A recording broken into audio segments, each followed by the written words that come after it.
lad growing up in Manhattan, were there ever any kind of signs or indicators in your, in your personality that you would have this amazing ability to be such an incredible channel? There were a few experiences as a child, not so much that I would have ever thought to call myself psychic, but they were psychic experiences. When I was maybe 4 or 5, I think my brother was in a crib in the room, so he was 2 years younger, so that would make probably 5 or under if he would have been in a crib still, even less perhaps. I had an experience of a being hovering over the bed to my side that I think I thought was an angel, and I'm not like an angel kind of person, but I think that's how I described it. And all I remember was, because my head was on the pillow and I was turned to the side to see it, was the brocade, the fabric on what was being worn, which was heavily embroidered in gold and glowing. And the next thing I remember, I don't remember who was talking to me. I know that it was a conversation. I don't recall what was being said. Mostly, I think I was listening. And the next thing I knew, I was watching the whole thing from the ceiling, which is the only out-of-body experience I've had. I was looking down at my body in the bed with this being over me. And so that was important to me, important enough that I told people about it at the time. And when I was not, I was maybe 9, which was a very difficult year for me. I had a very odd dream about walking up a flight of stone stairs to a fountain that was shaped like a sort of a Coptic cross, I now know, that was covered in, it was full of fall leaves and surrounded, there was a flagstone path that I walked, which was also covered with leaves. It was a fall image, and it was remarkably bright and vivid. And I didn't forget it, when I was about 13, my family was driving through Vermont and I started having deja vu. And then I saw the stairs and the fountain, and it was at Goddard College, which I ended up teaching at for 18 years later in my life. They invited me to teach out of the blue. I got to apply for a job there, and I took it. And that was incredibly important for me, because during those years I was opening up as a channel and a psychic, and the life that I thought I was supposed to have was sort of falling away, and that was very, very hard. But there was some sense that I was where I was supposed to be, because I was in this place that I had dreamt about. And in fact, I know for a fact that the books wouldn't have come had I not been there. I know that. So, and then dreaming my best friend's father's death, things like that happened, but it wasn't my everyday. I wasn't walking around saying I see dead people. I still don't. I have friends that Right. do, but that's not who I am or who I was. Your individuality is just a slightly different vibration to that what we consider to be spirit mediums. I mean, because you've described yourself as a medium for the living as well, haven't you? And that other Yeah. aspect of your work. Yeah, I mean, that's fun for me. I do a lot of that. That's, I do that in my workshops. I do that in my privates, but yeah, if somebody still has a body, even if they're like in a coma or locked in or something, I'm usually able to access them, and hear for them. And I have a pretty good track record of that, and accuracy. I just call it stepping in. So I think of myself finally as a radio. So when I'm channeling, that's the radio station I'm tuned into. And if I'm reading for you, I would tune into you by your name and become you, and then start to hear for you. And then if you ask about your brother or your sister, with their name, I can just step right into them, and I can often sort of broker a conversation at a higher level. And I don't know how that works. But it seems that if somebody has a body, I'm fine. It seems like if there are these lofty sort of guides who are there to teach, they're accessible. And it's not that people that are crossed don't come through, they do on occasion. Right. But that's not what I think my primary work is. Mhm. Yeah, no, I mean it would be right up there front and center if it was, wouldn't it? So I mean that's not a I problem. think so. Yeah. Yeah, exactly. Now, when you're working with the guides, when you're receiving the books, and I know you describe yourself as a stenographer, that's your Yeah. role of what do they actually feel like? What does that energy actually feel like? I know it's a strong, powerful energy because you've described it as that before, but It varies, honestly, dictation to dictation. When they're doing the books, the energy is really through the roof. If I'm doing a live event with, like, hundreds of people in the room, I often feel that. Sometimes I feel a lot of pressure come in at the forehead, almost like a peeling away at the third eye, like an opening that they're impressing wow. energy into. Other times I'm just rocking, the energy is coming through and I'm sort of in a sway or a rock. And other times it's far more subtle. And I don't know that makes for a difference in the quality of channeling. It does make a difference for me in how, I almost want to say, invisible I become to the experience. When it's the energy is really strong, I'm just so in the energy and I'm just really always trying to keep up. There have been times, and some, more recently actually, where they've started doing direct channeling. Right now I whisper and repeat most of the Yeah, time. yeah. And that's odd, and that's usually really strong energy. And what they've said, if this is accurate, is that, they're too big, much too big for me to hold the fullness of the energy that they come with. So I sometimes think it's like there's a colander or a sieve or something, that they're bringing it in at the amount that I can manage it. When the channeling comes directly, I actually don't remember what was said, and it just becomes sound to me, just vowels and consonants, just sounds.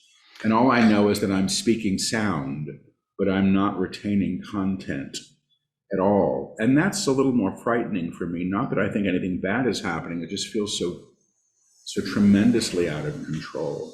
And right now, I'm able to query the information. So if they say something that I don't understand, they'll say, Paul has a question, and I do. And they'll usually attempt to answer it, or whatever they need to do to keep the dictation that they have planned on course. And when I say stenographer, it's all verbal for me. I don't Yeah. write it. Yeah, yeah, of course. Yeah, of course. Yeah, Mhm. yeah, yeah. And does your consciousness, do you feel as though your consciousness, even though you get very lost in those depths of it, do you feel as though your consciousness is still within your body, or could you be anywhere? It's an interesting question. I don't feel like I'm not in my body. I suspect I know, I think I'm still in my body, but I think I'm receded. So, I usually begin with a prayer of protection when I work, and I do that for two reasons. It calms people down who aren't used to this stuff. I believe in it's a little form of hygiene for me. It's Yeah. like wise to do, but it's a lengthy little prayer, and when I'm speaking it, I'm basically receding. It's like my little meditation to step out of the Mm, way. mm, And there are levels of being out of the way, and really out of the way is, I don't know what I just said, and very much out of the way is, here's a chapter, if they're talking for 50 minutes, and when they say stop now, please, I'm like a rag doll at the end. I'm just like, clamped. So, it varies. That's all. absolutely fascinating. Now, the book that I've been reading is the Book of Innocence. Mhm. I think you're on to the next one, aren't you? At the moment, you're. Yeah, they completed that one. Took maybe, I don't know, less than 30 days of dictation. I think it was about 5 weeks from start to finish, but maybe 30 days of sittings, if that. That's called A World Made New, and that'll be out in September. So that'll be book 3 of the Manifestation trilogy, then, that you're currently working on, right, in The September. final book and the 12th book in the entire series, and I think it's the final book in the entire series. I think they've said that they have more to say, but the first teaching that they brought through is completed. So whatever they do next is going to be their own something. I don't know what it is yet. They're No, talking about because other things lately. yeah, because you don't know from one book to the next, do you? It's just literally you start and there it goes. Yep. We've got quite a few new subscribers to the channel, so could you just put this book in as broadly as you can in context with your other work? All of the books, I suspect, are supporting us in what they would call, I think, a reclamation of our true identity. And the identity that they're working with is, they call it the monad or the divine self, or the Christed self, or the aspect of the creator that can be realized in form as and through us, which is a higher level of consciousness and tone and awareness that they say is instilled in us. It's our inheritance and needs to be claimed. And that was from the very first book, I Am the Word, they began this. And what they're talking about finally now is the fruition of this, and how the acclamation to this aspect of us, which they say is in innocence, and not innocence as in naivete or stupidity, but it's not been reared through what they say is the false lens of separation. And they say all memories that we have individually and collectively have been informed by kind of a disfigurement with this false understanding that we're separate from each other and separate from our source. So the aspect of us that is not operating in separation is the aspect of us that reclaims us and reclaims consciousness, and then they say actually claims the entire world in a higher octave of vibration. So in this book, they talk about the reclamation of memory and the memory of separation. And when we stop replicating true old expectations, if the old expectations are faulty, we can begin to claim something much different than maybe we even have known would be possible. And I think that's where they're taking this to. Manifestation Trilogy really is about how this work operates, I almost want to say at a level of architecture, and how a world is put together through consciousness, and how everything is based in idea that then takes form, and that how when things are restored to the level of idea or energy, they can be remade or reknown or resown in a higher field. And that's the teaching. Really, that's a lovely summary. Absolutely brilliant. And that's very much the feeling that I was getting from this was that it really is about the architecture, and it's fantastic. I love it. Do you feel that the actual act of channeling should be considered as something that is sacred? Huh. I've never thought about that. I really have never thought about it that way. I mean, the guides would say everything is sacred, but we just pretend it's not, or we just deny the inherent divine in all things. So at that level, of course, for me, it's about transmission. And I think it's about how I've been developed over time, or maybe lifetimes, but certainly, I began doing this when I was in my very early 30s, and in a very different way than I do now. They weren't lecturing through me. I was hearing fragments and pieces of information or messaging initially. And it wasn't until I was in my late 40s when I quit smoking. So I was a heavy smoker that the lectures began. So is it sacred? Yes, it's sacred. Is it special?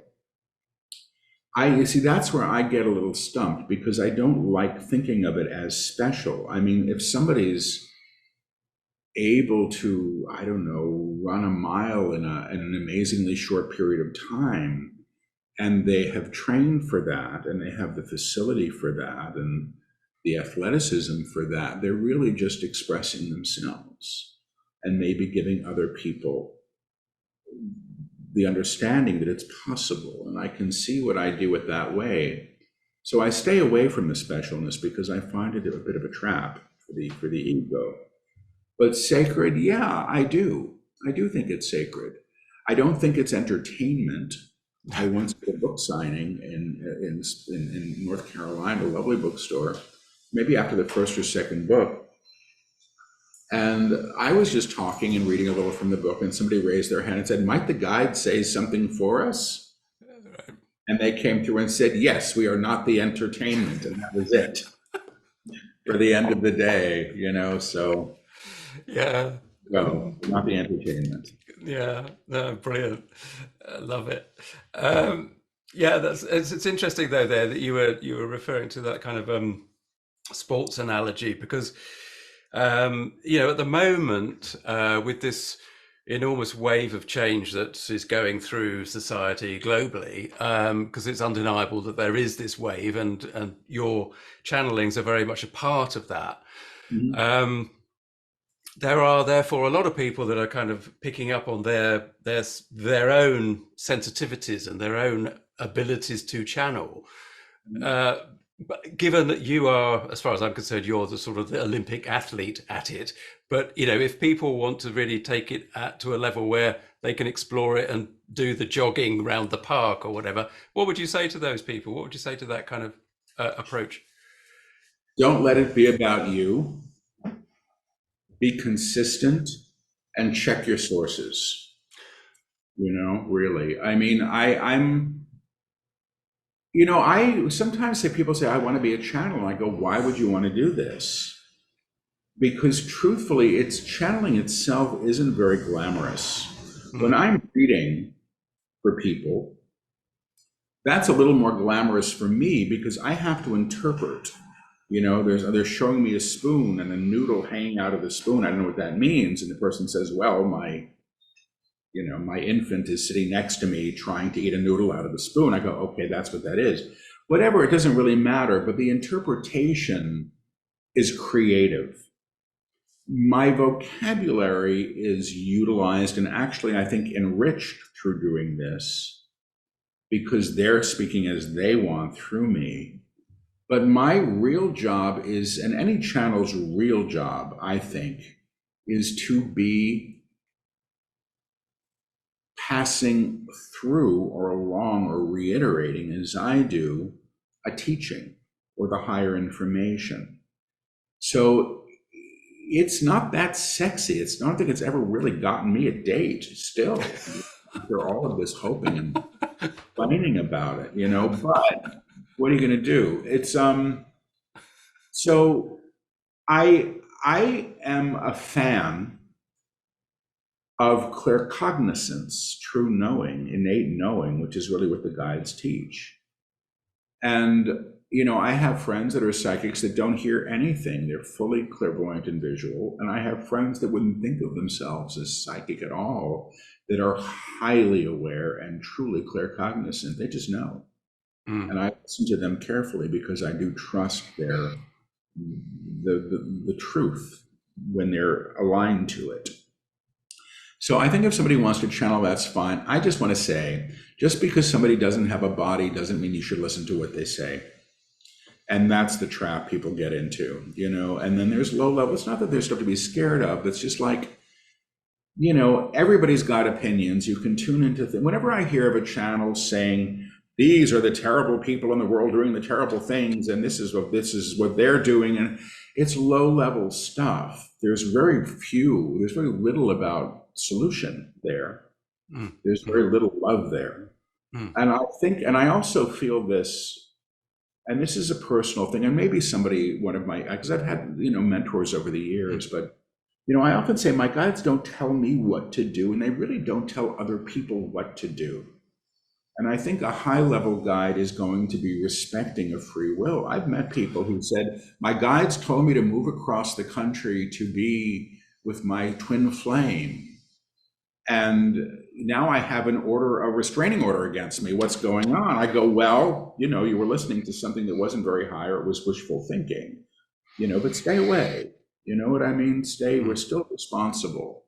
mm, People have used information that they've gotten for, crazy reasons throughout time, but also some beautiful and high reasons. If you look at like how Quakerism was founded, and all these, they're astonishing stories of people who just knew something and everything changed. And, they have these sort of spiritual awakenings that have, and the proof of a spiritual awakening, I think, is the gift, is what accompanies it, how things change, not just I'm hearing voices. Mm. When people are first opening up, and I did this when I was first opening up spiritually, after pretty much a lifetime of near atheism, you look for the coincidences. I was driving and all the lights turned green, and the numbers are always 11, 11, 11. It's like, and I think that that's a stage you go through of beginning to see the world differently in terms of potential, and different roadmaps do appear. But then finally, I think this all just comes to be about the way one lives their life and the integrity one lives with, and how one shows up as best he or she can in the world with whatever gifts they have. So I think if people want to channel, it's great. But why do you want to do it? That's the real question. I wouldn't have chosen this. I would have chosen something, I don't know. I'd be learning to levitate or something. I don't know, something crazy and fun. But this is what I do. And in retrospect, I was trained for this without even knowing I was being trained. Presumably, before you started channeling the books, you were a writer. You were I mean, not only were you teaching, but you were I wrote plays when I was Yeah. young. Playwriting was all about hearing voices. Yeah. What I used to do, and without knowing that I was doing it, because I had no context, and I was also a bit of a drunk. So I was always in a slightly altered state from that, but mostly I wasn't when I was writing. I was mostly sober. And remember, I quit drinking when I was 25, so this is Right. really, I was Wow. very young. But I used to put one piece of music on my little CD recorder on loop and play it for hours. And what I was doing was inducing trance. I was sort of shutting up the internal sensor.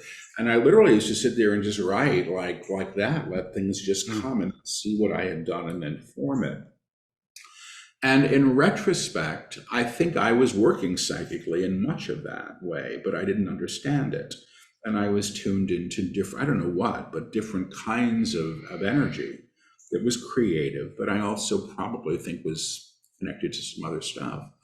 It wasn't until I was in my maybe 40s sometimes, people started to want to come and talk to the guides, that and somebody asked about their father, and I had my eyes closed. I didn't know she was. And she was sitting about 4 feet from me in a chair, and she asked about her father, and I had my eyes closed, and then she gasped. And I said, "What's the wrong? What's the matter?" She said, "Oh my God, you started to look just like him." And then I found out I could do that all the time. You could just step in and become the person and take on mannerisms or take on expressions and it wasn't a lot different than dropping into a character, but there was the difference is I've never met her father. I don't know what he looks like. And with the guides, they come as they come, and they come prepared to teach. I'm not. My mother died last month. I had a channel the day she died. It was like, oh my God, what are we going to do today? And they come through. They're fine. They're fine. They come through with the work. So,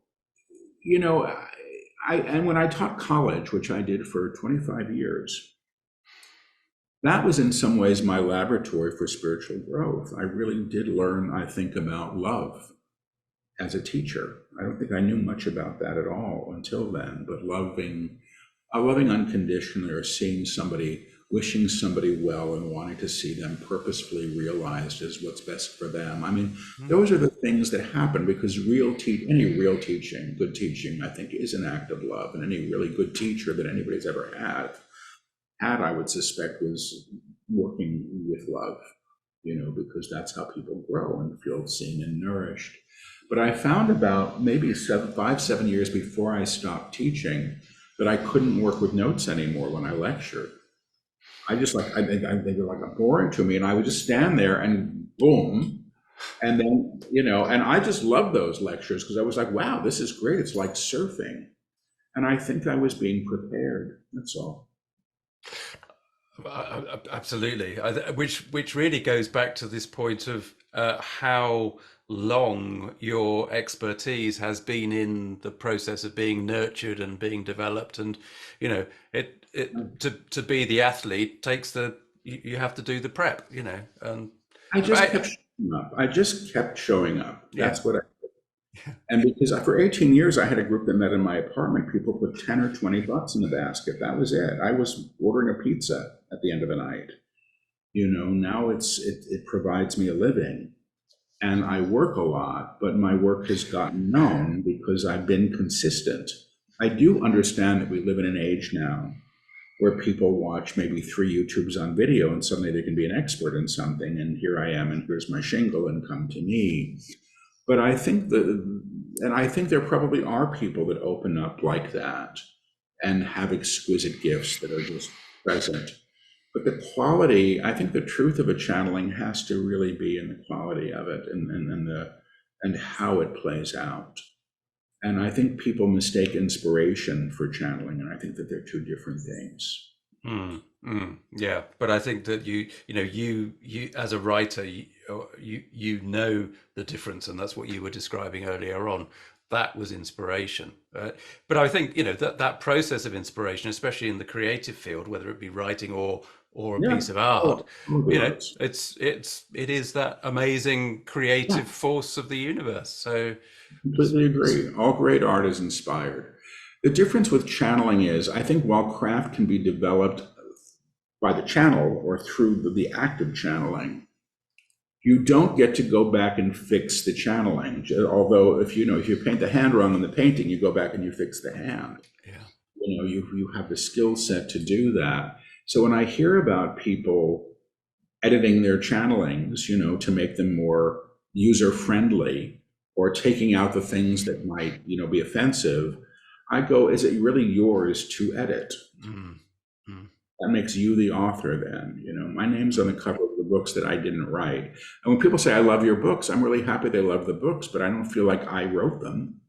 I feel like I was present for the birth, party mm. to her, a co-creator at a certain level, but I'm not the author. No. I think that's smart. Yeah. But does that hurt at all, Paul, or is that No, no, actually, it's a relief. I had the worst writer's block of any human being I've ever met in my life, and it lasted for many, many, many years. And it was excruciating. And I was teaching writing and running a graduate program in writing, and I was so ashamed all the time that I hadn't fulfilled this potential that I thought I had. And the pendulum swing was so extreme. The first book didn't require any editing. mm, It took 2.5 weeks. They all take maybe, under 2 months, almost 12 of them now, no editing involved. And now I've agreed to write a memoir. I asked to, I should say I agreed to, I asked to, and they said yes, and now I have to do it. And that's making me nervous because I haven't really done my own writing in at least 12 years.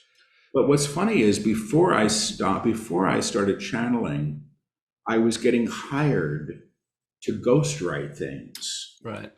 or Yeah. be a play doctor, fix a script up.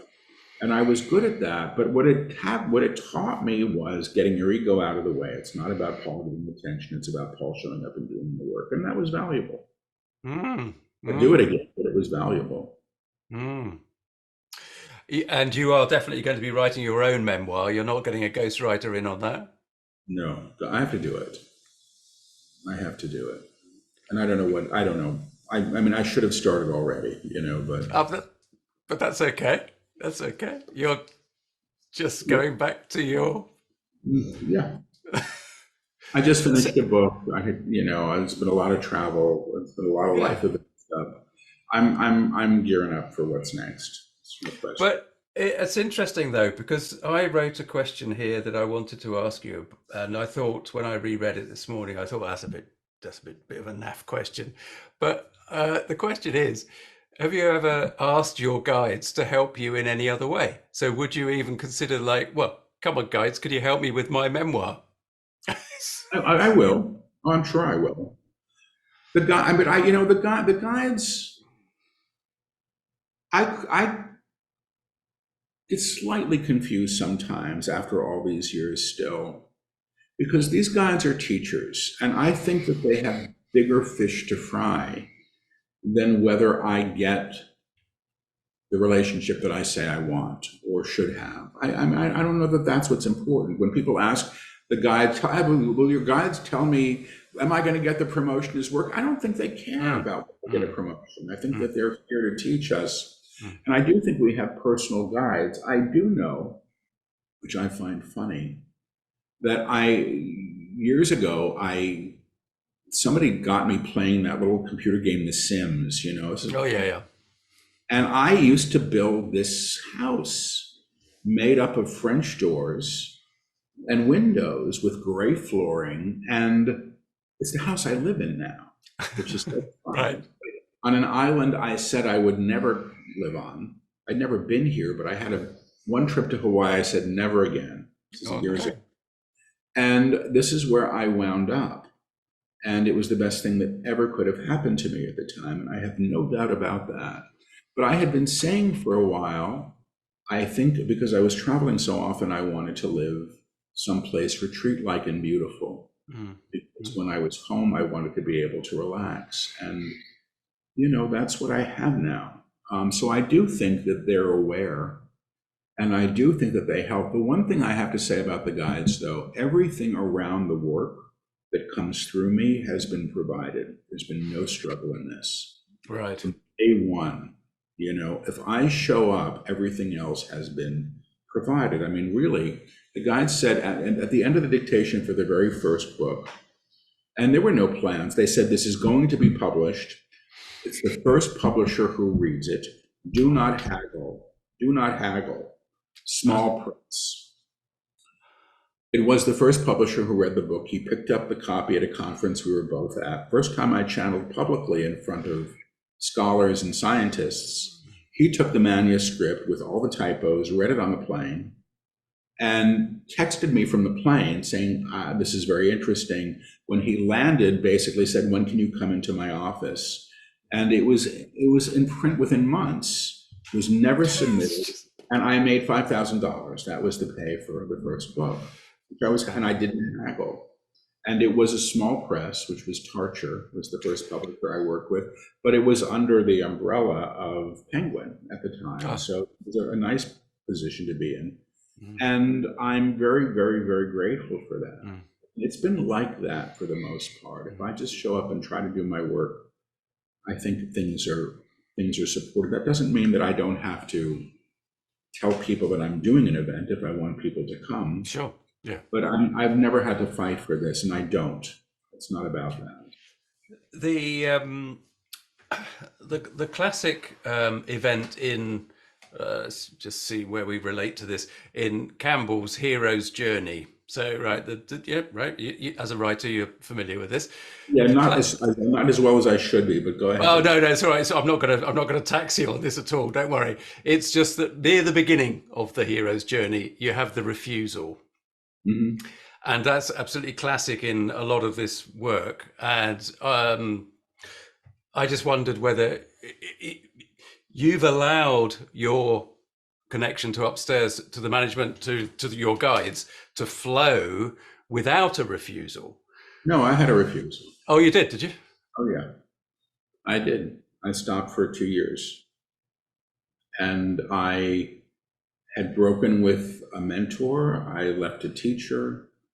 I felt like I must have failed. This would have been my late 30s, mid to late 37, maybe 38. And I just thought, this is all crazy. This new age stuff is just nuts. These people are loony. Enough of this stuff. And I just want to go back and maybe write a play, so that I can maybe get a relationship. And I did both of those things. And my ex at the time, the guy that I was with at the time, was opening a business in Lower Manhattan and kept saying, am I going to be able to make the rent on the business in October, I think, is what he kept saying. And because once he found out I was a psychic, he was asking questions, ask the guys this, ask the guys this. The answer was no. He was like, why wouldn't I be able to make the rent in October? Because there's going to be a terrorist attack in Lower Manhattan. And there was, I think they even gave the date, but when I remember him going, oh my God, that's so soon. I think it was August when we asked, does he just sign the lease? And I said, well, maybe it's November, there's an 11 in it. Maybe it's November 9. Anyway, and then it happened.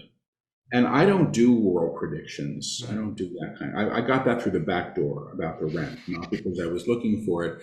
But after that, I started a group up again. Right after that, I live downtown. As soon as you could get down, people come downtown again. I started a group again, and I never stopped. Right. It take 2 years off, and it had to be a choice, I think. Yeah. And also, a choice didn't involve a mentor, a teacher, or anybody else telling me that I was special, or I had this facility, or what it was supposed to look like. But are you saying that the effectively the shock of 9/11 and your ability to kind of have no, that wasn't it was the accuracy of the prediction, right? The fact that they were to be trusted, yes, and the fact that I had been saying no, yes, to something, and all I really had stopped doing was doing groups, at that at my apartment. Got you. But I think at the time I rededicated myself to showing up. Mm-hmm. That's the way I can say it. I mean, I was consistent after that, never stopped. Mm-hmm. Well, and actually showing up, I know we've talked about that as an aspect before, because you use it as just basically turning up, being prepared to take the channeling and to do the work. That's your term for it, showing up. But in essence, that's really what manifesting, if we want to refer to it like that, the creation of the experience of reality as it unfolds. It's simply, how do we show up and allow it to process for us? How do we do it? Is that a question? How do we show up? No, well, yeah, but you could take it as a question. I don't know. I mean, it's a little. I'm not sure what the focus of showing up for what. How do we show up for life? Yeah. How do we show up? I think with a willingness, and I think a willingness to see beyond what we were taught to see, and that doesn't mean decide that everything is wrong or everybody's lying. It simply means allow yourself to have an experience of being, which can give you your own personal experience of what's beyond. I'm personally not a spiritual teacher. I'm not a guru. I don't want people giving me their authority. There are lots of people running around saying, I'm an awakened person, you should listen to me. And my feeling is if somebody's actually awakened, they're probably not announcing it. They don't need to. They're living their lives well. And my guides have often said the most illumined person in the neighborhood may well be the crossing guard at the school intersection. It doesn't have to look a certain way. So I think showing up with a willingness, and honestly,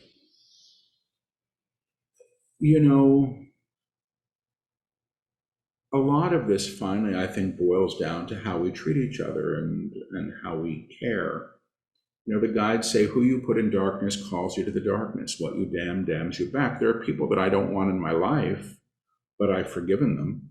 I'm not going to have coffee with them anymore because, for whatever reasons, it's my choice. But I do think that the alignment that we hold must be inclusive of the awareness of the innate divinity in others. Even in the most abstract way, in 12-step land, because I'm an old 12-stepper, they just used to say, and they keep it really simple there, which is great, look for the good or the God in everybody. And when you can do that, when it's really a challenge, you're actually really progressing. If you can really do that, when it's not convenient, it's not somebody you want to be with or want to know. But the guides have said they were born, they have a right to be. Whoever they are, they've got a right to be. And they are an aspect of the divine. Yeah. Yep. Yeah. Okay. Right. I think you've actually just answered this one. I wondered whether there was anything else there, but this is the question. I'm going to ask it to you anyway. See how it lands with you on a humanistic level, on a human being, right? What message would Paul Selig want to express about life or the human condition as a result of your experiences, your individual experiences of Don't make it so hard, it's hard enough, Stop making it harder. Start treating each other better. Treat yourself better. Stop fighting people, stop fighting yourself. I mean, really, I think make a decision that much is worth it, and I think things get easier. The guide's most simple teaching has been the action of fear is to claim more fear, and every choice we make in fear gets us more of the same. So stop choosing in fear. See what happens. Paul, thank you very much. Take care. Be well. Cheers.